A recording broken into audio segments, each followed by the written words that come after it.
Bonsoir, mesdames et messieurs. Ce soir, à l'émission Zoom Appalaches pour la nouvelle saison 2019-2020, vous avez un nouvel animateur, Ghislain Hamel. Et ce soir, nous recevons un producteur acéricole, M. Francis Lessard, que je lui laisse la possibilité de se présenter. M. Lessard? Oui, bonjour. Producteur acéricole dans la municipalité de Saint-Jean-de-Brébeuf. Je suis président du syndicat acéricole Appalaches-Beauce-Lobinière. En même temps de ça, je suis représentant de l'acéricole pour l'UPA Chaudière-Appalaches. Mon poste de président régional m'amène à être membre du CA des producteurs et productrices acéricoles du Québec, qui est provincial. Et votre rôle comme président de ce secteur-là consiste en quoi? C'est amener de l'information pour que les producteurs puissent nous enligner sur des différents dossiers qu'on a à traiter, que ce soit du côté production ou syndical. On est les représentants. Sur notre territoire, on se trouve avoir 1200 producteurs qui couvrent la MRC des Appalaches, la Nouvelle-Beauce et la MRC de Lobinière. Pour la nouvelle planification stratégique 18-23, est-ce qu'il y a des éléments qui sont ressortis, qui sont importants pour les producteurs? C'est sûr que ce qui a sorti le plus, si on veut, c'est notre objectif de vente de 185 millions de livres en 2023. C'est tout un défi. Ça met à contribution l'équipe de la promo, autant que du classement du sirop, qui vont être des volumes assez important à classer, puis les producteurs vont avoir besoin que ça se fasse le plus rapidement possible parce qu'on sait que le paiement se fait après le classement du sirop. OK. En parlant de classement du sirop, le système de classification a été un peu modifié. Est-ce que vous pouvez nous en donner un peu un aperçu? Oui, bien dernièrement, là, ça fait maintenant 2 ans, on a l'harmonisation des classes de sirop pour le continent nord-américain, si on veut, là, pour que ce soit le côté États-Unis ou l'Ontario. C'est 4 classes de sirop. Doré, ambré, foncé, très foncé. Simplement divisé au quart de pourcentage de transmission de lumière. 25, 50, 75. Ça détermine les classes de sirop. Il y a aussi le classement, là, on est en projet pilote avec des salles de classement centralisées. Ce qui amène certaines modifications de la part peut-être des producteurs qui étaient habitués d'assister à leur classement. On essaie de voir s'il y a toujours moyen de les accommoder, mais plus on va centraliser, c'est certain que ça va amener peut-être là, des fois des irritants que les producteurs pourront peut-être plus, là, afin d'accélérer le classement et permettre le traitement des futurs 185 millions de livres de sirop, là, si on atteint l'objectif. On parle de classer avec une luminosité, mais est-ce qu'il y a encore des tests de goût? Oui, dans le fond, le classement centralisé, ça ne change absolument rien au classement comme tel, organoleptique qu'on avait là. C'est un test de goût qui est fait. Il y a aussi ce qu'on appelle le spectracère ou la langue électronique, qui, elle, va classer selon un spectre lumineux. On envoie différentes luminosités au travers le sirop, puis selon le spectre réfléchi, on est capable de classer le sirop. Pour ce qui est des défauts de saveur, la langue électronique n'est pas tout à fait à point, fait qu'on s'en sert surtout pour classer le bon sirop. OK. Le bon sirop a le spectre lumineux est bien connu, il est bien défini. On sait que ces sirops-là sont bons, fait qu'on les bons sirops sont moins goûtés, mais pour ce qui est des défauts de saveur, on doit procéder encore à un test là, par les classeurs de sirop, qui est organoleptique. OK. Le sirop était livré anciennement dans des barils de métal galvanisé. Maintenant, il y a des nouveaux barils. Est-ce que les gens s'y conforment beaucoup? Oui, bien, on a la nouvelle norme californienne qu'on appelle la norme sur le plomb, qui, elle, est venue complètement encadrer tout ce qui était dans le sirop d'érable là, concernant les métaux lourds. Pour ce qui est des barils, ben, ça amène que la flotte de barils galvanisés, c'était en 2019 qu'on pouvait l'utiliser pour la dernière fois. Donc là, il reste comme option là, aux producteurs les barils de plastique ou les barils en acier inoxydable, là, stainless, qui sont reconnus là, par la CIA, la filière alimentaire. Dans le sirop qu'on appelle biologique, On utilise beaucoup les sacs de plastique. Oui, ça a été des barils qui ont été disponibles sur le marché, commercialisés par les entreprises CDL. Ils sont encore conformes, il n'y a pas de problème. Okay. C'est des barils qui sont Ça disponibles sur le marché. correspond à la norme américaine? Oui, oui. Dans le fond, la norme californienne, c'est vraiment pour ce qui est tout ce qui est ajout de nouveaux plombs. Donc, les risques étaient dans la transmission avec les soudures à l'étain plomb et dans le brasse qui contient un certain pourcentage de plomb. C'est des équipements qu'on doit tous retirer là, de nos installations. Que ce soit de la récolte à aller jusqu'au traitement et la mise en baril. Tous les métaux pouvant contaminer le sirop doivent être retirés. Dorénavant, on peut considérer qu'on va avoir du sirop de pas mal meilleure qualité. Je vous dirais, la norme canadienne était à 500 parties par milliard. Dans la Convention de mise en marché de sirop d'érable, au Québec, on l'avait déjà resserré, on était rendu à 250 parties par milliard. Ce qui faisait en sorte que les soudures étain plomb étaient pratiquement... On voit ça sur des vieux équipements, mais quand les producteurs changeaient, c'était quelque chose qui était automatique. Maintenant, c'est dans la production de sève par l'arbre, il y a déjà un certain taux de plomb qui est contenu, qui est naturel. Comme le formaldéhyde, d'ailleurs. En faible quantité, bien entendu, mais oui, effectivement. Fait que la loi, elle, ce qu'elle vient gérer, c'est ce qu'on rajoute dedans. Fait contrairement à la convention de mise en marché, en haut de 250, même s'il est naturel, il va être retiré. OK. Ça peut arriver, ça? De côté naturel, ça serait très surprenant. Souvent, c'est des producteurs ils ont des petites entreprises, ils ont comblé le marché de détail, puis là, ils amènent un sirop à l'entrepôt à Laurierville, dans un baril. Là, on peut... Les plus vieux équipements, c'est à ce moment-là qu'on frappe des sirops qui dépassent la norme. Ça peut être la bouilleuse aussi. La bouilleuse, les bassins. c'est ça, des barils. On envoyait dans le temps des bassins galvanisés. Mais maintenant, on voit ça évoluer. Puis il en reste de moins en moins sur le marché, mais là, avec cette norme-là, c'est venu accélérer un peu les choses. Bon, bonne chose. Ouais. On parle de 185 millions de livres pour 2023. C'est un objectif de la Fédération. Ça vient avec une réforme du contingentement. Le contingentement date de 15 ans déjà. La réforme, ça va consister en quoi? Le gros de tout ça, c'est un allègement bureaucratique. S'il y a moyen au lieu d'entretenir des pages, des articles, on veut vraiment ramener ça à la base. Le contingent, c'est un peu un droit de produire qui a été mis aux producteurs non monnayables. Certains vont dire que ça se reflète un peu sur le prix des terres, mais effectivement, c'est quelque chose qui est un non à négliger. Cette réforme-là va toucher autant le calcul du volet croissance et réduction, et en même temps la façon dont on va émettre le contingent dans les futures émissions de contingent. C'est vraiment une consultation qui démarre là, cet automne pour en essayer d'en arriver avec des résolutions là, qui vont permettre probablement à certains producteurs qui leur reste des érables à entailler de pouvoir les faire. C'est pas vraiment d'émettre pour la prochaine année des nouvelles entailles. C'est vraiment la structure de tout ça. Comment on va en émettre. La partie producteurs qui sont déjà en production, qui veulent agrandir, versus les futurs producteurs qui, eux, possèdent des entailles, mais qui ne possèdent pas encore de contingent. Fait que c'est vraiment... C'est pas de décider, OK, l'année prochaine, on met 5 millions d'entailles additionnelles en production. Mais qu'on décide d'en remettre du contingent, comment qu'on va se leur diviser. La Régie des marchés agricoles, dans quelques dossiers dont elle nous en a fait part de certaines, je pourrais dire, sans être des normes, c'est une interprétation qu'elle n'avait pas de nos règlements. Fait que là, il faut revoir ça, il faut en tenir compte, parce que la Régie, c'est notre tribunal administratif qui approuve nos règlements. Fait que, mais pour ça, pour arriver à un règlement qui est approuvé par la Régie, il faut passer par notre processus de consultation.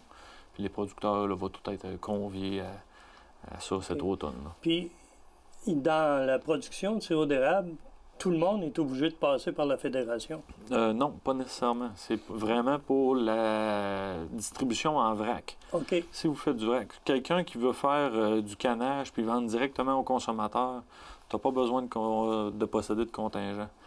Il faut vraiment le voir, mon sirop, il va où? S'il y a un intermédiaire entre vous et le consommateur, ça prend du contingent. Que ce soit un dépanneur, un supermarché. S'il y a un intermédiaire entre vous et le consommateur, ça prend du contingent. OK. Mais quelqu'un qui décide de se partir un site Internet puis vendre son sirop à un consommateur... directement au consommateur. Directement au consommateur, fine, bravo. On essaie de réunir ces transformateurs-là, futurs petits transformateurs-là, ensemble, qui s'échangent des idées un peu, puis ça se développe. Okay. C'est sûr que des fois, il y a certaines réticences, parce qu'il y en a qui mettent plus de temps et d'argent que d'autres, mais il y a des entreprises, c'est vraiment rendu des volumes importants, qui sont rendus à cette heure avec Internet. Ouais. Puis... On en connaît dans la région qui font leur propre sirop, qui vendent au marché central à Montréal. Oui. Alors ça, ils ont le droit, puis ils n'ont pas à déclarer à la Fédération la quantité qu'ils ont faite. Non. Tout ce qui est marché public ou si le producteur a la même compagnie avec son érablière que son dépanneur, à la limite, ça pourrait être considéré comme une vente directe au consommateur. Une vente libre. C'est ça. Fait que à ce moment-là, nous, c'est sûr qu'on aimerait collecter l'information pour savoir, c'est rendu à quel volume, ces sirops-là, mais on n'a aucune législation pour ce type de vente-là. Si jamais il arrête, là, il se trouve devant un problème parce qu'il est obligé de demander un contingentement à la Fédération. Oui. OK. C'est pour ça qu'on a beaucoup de producteurs transformateurs qui possèdent un certain volume de contingent pour être capable de se garder porte ouverte. Une porte que si jamais, même il continue à être en production, mais il perd son marché pour X, Y, Z raison, il ne sera pas nécessairement mal pris. OK. Puis, la Fédération demande une certaine compensation pour payer, évidemment, la recherche, puis les mises en marché, puis tout ça. Ça représente combien environ? C'est 14 sous la livre. 14 sous la livre? Oui, qui est prélevé. C'est quand même assez élevé. Je vous dirais que dans la structure qu'on a, si on se compare à d'autres, c'est relativement bas. Ah ouais? Oui. Puis, dans le fond, il y a un 6 cents et 3/4 qui s'en vont au fonds de recherche et promotion. OK. Il y a un 4 sous la livre qui la gestion des surplus. Tout ce qui est notre entrepôt à Laurierville avec la pasteurisation et tout ce que ça implique comme gestion. Ensuite, on a un 2 sous et demi qui est pour l'administration du plan conjoint. Puis il m'en manque un pour me le faire. Des choses qui arrivent. Récemment, le fédéral a investi 2,2 millions avec la condition que la fédération, les producteurs, en mettent autant. Ça, c'est pour la mise en marché. Ce 2,2 millions-là provenant des producteurs, est-ce que c'est pris dans le 14 sous? Oui, c'est notre fonds de promotion. Recherche et promotion. Il est jumelé les deux parce qu'assez souvent, la promotion se fait via ce qu'on découvre en recherche. Fait que c'est alimenté. Puis c'est ça, dans le fond, de mémoire, là, dans le dernier état financier qu'on a fait, c'était autour de 7 à 8 millions que les producteurs contribuent à ce fonds-là à chaque année. Okay. C'est sûr que l'on a une bonne production pour 2018, fait qu'à ce moment-là, le fonds suit. Là. Le 2,2 millions est moins difficile à absorber. Les producteurs, ils en mettent de l'argent dans le développement de leur marché, puis ça se répercute. Là, quand ça a commencé en 2004, le contingentement, on parlait de 60 millions de livres qui étaient produits. Maintenant, là, cette année, on parle de 135 à 140 millions de livres qui vont être produits par les producteurs. C'est du marché. Ouais. On ne fait pas juste l'entreposer, c'est vendu. Puis c'est ça. Il y a eu un temps où la banque... les montants de sirop étaient quand même assez élevés. Oui, puis suite à ça, on en a manqué. Fait que là, on en a encore plus qu'on en avait, puis... ça s'écoule bien sur le marché mondial. Oui, c'est de créer une rotation. Ça, c'est un défi. On ne s'en cache pas là, dans nos inventaires. On est à bout de créer une rotation pour essayer de... Il y a plusieurs producteurs qui quittent la production, que là, ils se trouvent à avoir encore des sirops d'inventaire. C'est des problématiques que les producteurs nous amènent, qu'il faut essayer de tenter de régler. Et quand on amène un projet de résolution en avant de la régie, mais ce qu'ils nous disent, c'est toujours on ne peut pas traiter les producteurs différents un de l'autre. Fait que des fois, ça nous amène à se casser la tête. Ils ont jusqu'à 75 de récolte qui est payée. Ah, plus que ça, là, c'est l'avance au classement qui est à 75 mais excepté 2018, là, où on a eu aux alentours de 84 de paiement, là, suite à peut-être une faille, si on veut, dans notre système, là, on était aux alentours de 94-95 du sirop qui était payé dans les années dernières. Là. Il y a 2018, on a eu une faible production, mais il y avait beaucoup de hors contingents dans les inventaires des producteurs en particulier. Ils ont fait un rapatriement dans l'année en cours, ce qui est venu impacter notre paiement de l'année. C'est un autre défaut. Défaut. C'est des problèmes. C'est un problème qu'on a à se pencher, à réfléchir. C'est ça. Puis en même temps, là, avec la réforme sur le contingent, c'est des points qui sont soulevés qu'il faut tenter de répondre et tenter de régler. OK.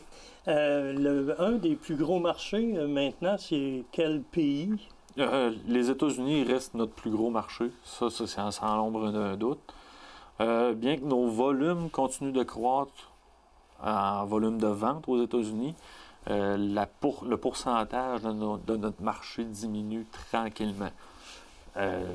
C'est une bonne chose, mais en même temps, si on considère qu'aux États-Unis, ça se développe quand même un peu tranquillement la production. Dans le Maine, probablement. Ouais, c'est tous les États qui ont chacun... Tous les États au nord. Oui, ils ont chacun leur petite production. Ils vont toujours chercher l'autosuffisance, mais malgré tout ça, nos ventes en volume augmentent pareil aux États-Unis.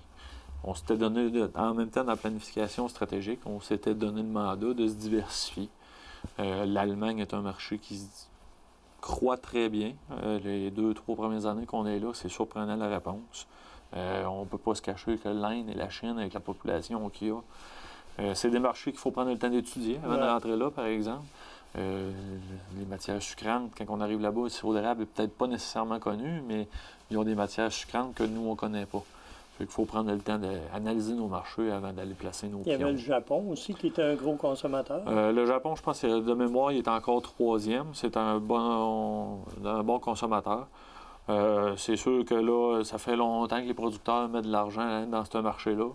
On commence à avoir certains signaux de nos producteurs qu'à un moment donné, ils s'attendaient à ce que ça rapporte plus que ça avec l'argent qu'ils ont investi. Suite à ça, là, va falloir prendre des décisions là, ensemble. On remarque aussi qu'il y a maintenant beaucoup de chefs cuisiniers qui incorporent le sirop d'érable et aussi l'eau d'érable. L'eau d'érable, le marché peut-tu être intéressant là-dessus? Oui. L'eau d'érable, on avait, puis là, je ne veux pas me tromper, de mémoire, c'est tout près de 6,5 millions de litres qui a été livré pour le printemps 2019. C'est quelque chose que... C'est la première année qu'on avait un si gros volume. Et maintenant, il reste à voir est-ce que ça va perdurer. Parce qu'on sait qu'au début, quand on avait fait des grosses années de vente, c'était des Tetra Pak. Puis l'eau peut se conserver jusqu'à 18 mois. Bon. Fait que mais c'est quelque chose qui se développe. On en voit effectivement de plus en plus un peu partout. Les chefs cuisiniers, l'équipe à promotion en avait visé quelques-uns pour servir un peu d'ambassadeurs. Puis on a juste à penser au symposium de l'érable en 2016 de mémoire, où c'était...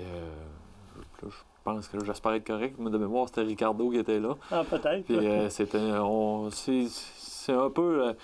quand j'ai commencé là-dedans, on voulait sortir le sirop des crêpes. On voulait réussir à faire autre chose avec le sirop. Que d'arroser nos crêpes. Deux crêpes, puis là, je vous dirais que c'est plus rendu un folklore. Le sirop, on en voit partout, que ce soit dans les microbrasseries, dans la cuisine, on le voit partout. Fait que là, suite à ça, là, à cette heure maintenant, nous, en tant que producteurs, ce qu'on va vous dire, c'est d'aller chercher le volume. Maintenant que c'est connu un petit peu plus partout comme étant un ingrédient, on va chercher le volume. C'est ça notre défi. Et pour revenir à l'eau d'érable, celui qui n'a pas assez de contingent pour le nombre d'érables qu'il y a, ça peut être un beau débouché?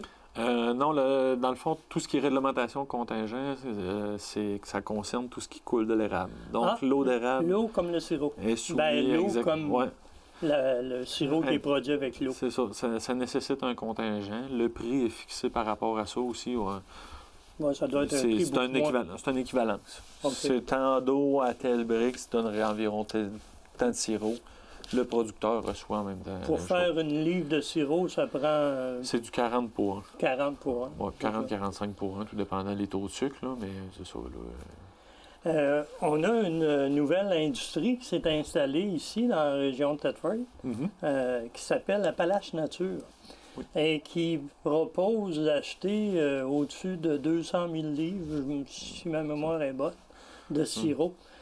Est-ce que ce sirop-là passe par la fédération ou le producteur peut le vendre directement à l'entreprise?